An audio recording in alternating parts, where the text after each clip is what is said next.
வணக்கம். ஓம் ஹ்ரீம் பைரவி க்ளாம் ஹ்ரீம் ஸ்வாஹா. இன்னைக்கு நம்ம ராசி பலம் பார்க்கறதுக்கு முன்னாடி ஜோதிடத்துல பாருங்க, இந்த ராசியில ஒரே ராசியில நிறைய பேர் பிறந்திருப்பாங்க.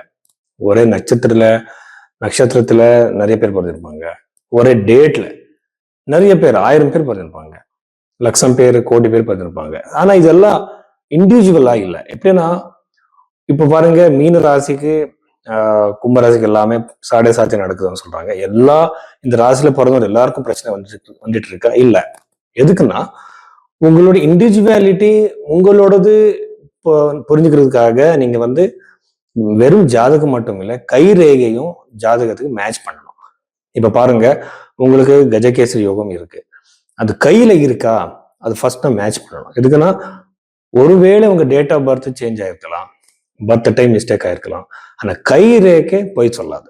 ஸோ ரெண்டுமே மேட்ச் பண்ணி, நாடி ஜோதிடம் படி, பாமிஸ்ட்ரி படி ரெண்டுமே மேட்ச் பண்ணி நாம ஒருவேளை இந்த டேட் ஆஃப் பர்த் சரி இல்லை இன்னாலும் கூட நாம கண்டிப்பா அந்த கை ரேகை வச்சு நிறைய விஷயங்கள் சொல்லலாம். அந்த மாதிரி உங்க ஜாதகத்தை பார்க்கறதுக்காக நீங்க பைரவி ஆஸ்ட்ரோல நீங்க கன்சல்டேஷன் எடுத்துக்கலாம். இன்னொரு விஷயம் என்னன்னா, பாருங்க, ஃபார் எக்ஸாம்பிள் கல்யாணம் இருக்குன்னு பாருங்க, ஒரு கல்யாணத்துக்கு திருமணத்துக்கு சம்பந்தப்பட்ட ஒரு கொஸ்டின் இருக்கு. ஜாதகத்துல தசா பீரியட் நாம பார்ப்போம். அதுக்கப்புறம் கை ரேகை வச்சு கையில சுக்கிரனுக்கு சம்பந்தப்பட்ட லைன்ஸ் எப்போ எந்த ஏஜ்ல டச் ஆகுது அது பார்க்கணும். அதுக்கப்புறம் பிரச்சனை பார்க்கணும். ஸோ இது எல்லாமே நம்ம அலைன் பண்ணி சொன்னா 100% ப்ரெடிக்ஷன் கரெக்டா வரும். இந்த மாதிரி நீங்க கன்சல்டேஷன் எடுத்துக்கணும்னா பைரவி ஆஸ்ட்ரோவை நீங்க எடுத்துக்கோங்க. அந்த நம்பருக்கு நீங்க கூப்பிடலாம். மிதுன ராசி 2026 மே 10ஆம் தேதிக்கு அப்புறம் இந்த மிதுன ராசியில பிறந்தவருக்கு என்னென்ன பாசிட்டிவ் நெகட்டிவ் விஷயங்கள் இருக்குன்னு நம்ம பார்க்கலாம். ராசியில இருக்கிற குரு கிரகம் அது எந்த விதமான உடம்பு பிரச்சனை இருந்தாலும் சரி, ஹெல்த் இஷ்யூஸ் ஆயிருந்தாலும் சரி, உங்களுக்கு கண்டிப்பா நீங்க வெளியே வருவீங்க, இம்ப்ரூவ்மெண்ட் ஆகும். ஹெல்த்ல ரொம்ப ஒரு இம்ப்ரூவ்மெண்ட் நடக்கும். எந்த ஒரு பாதிப்பும் இல்லாம ரொம்ப சீக்கிரமா அவர் ரிகவரி ஆகிற சான்ஸ் அதிகமா இருக்கு. ரெண்டாவது திருமண யோகம். குரு கிரகம் சுபகிரகம் ஆகிறதுனால யார் யாருக்கு திருமணம் நடக்கலையோ அவருக்கு எல்லாருமே திருமண யோகம் இருக்கு. நல்ல ஒரு ப்ரொபோசல் கிடைக்கிற வாய்ப்பு அதிகமா இருக்கு.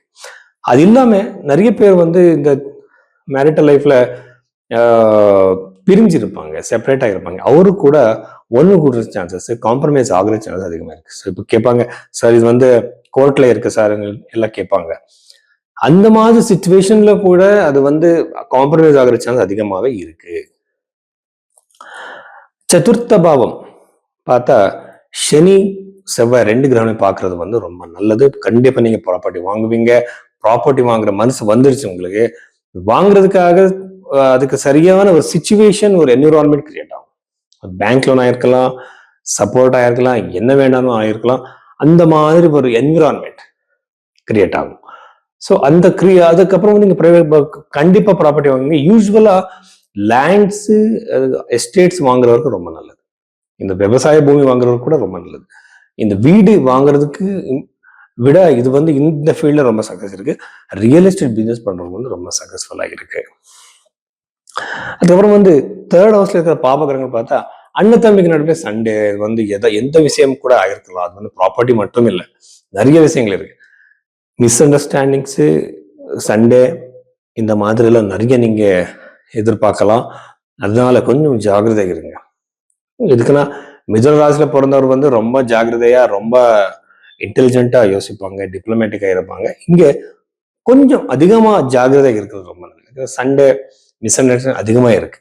அது கூட பிறந்தவருக்கு நடுவே. தசம பாவத்தில் இருக்கிற சனி செவ்வாய் நம்ம பார்த்தா கண்டிப்பா கரியர்ல ஒரு பிரேக் உண்டு.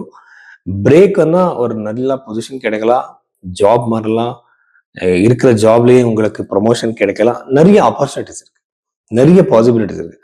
வெளிநாட்டுக்கு போறவருக்கு ரொம்ப நல்லாவே ஆப்பர்ச்சுனிட்டிஸ் இருக்கு. வெளிநாட்டுல நீங்க ஜாப் தேடிட்டு இருந்தா அங்கே கூட உங்களுக்கு சக்சஸ் கிடைக்கும். இன்னொரு விஷயம் என்ன, 11th ஹவுஸ்ல இருக்கிற சூரியன் புதன் 2 கிரகங்களை நம்ம பார்த்தா ரொம்ப அதிகமான சக்சஸ், அதிகமான ப்ரோக்ரஸ். அது இல்லாம ஒரு கவர்மெண்ட் சம்பந்தப்பட்ட விஷயத்துல உங்களுக்கு ரொம்ப ஒரு ப்ராஃபிட் வர்ற சான்சஸ் அதிகமா இருக்கு. இப்போ கவர்மெண்ட் சம்பந்தப்பட்ட எது நீங்க பிசினஸ் பண்ணிட்டு இருக்கலாம், அந்த மாதிரி பண்றவருக்கு அதிகமான சக்சஸ் இந்த டைம் பீரியட்ல இருக்கு. ஸோ இவ்வளவு விஷயங்கள் வந்து மிதுன ராசியில பிறந்தவருக்கு.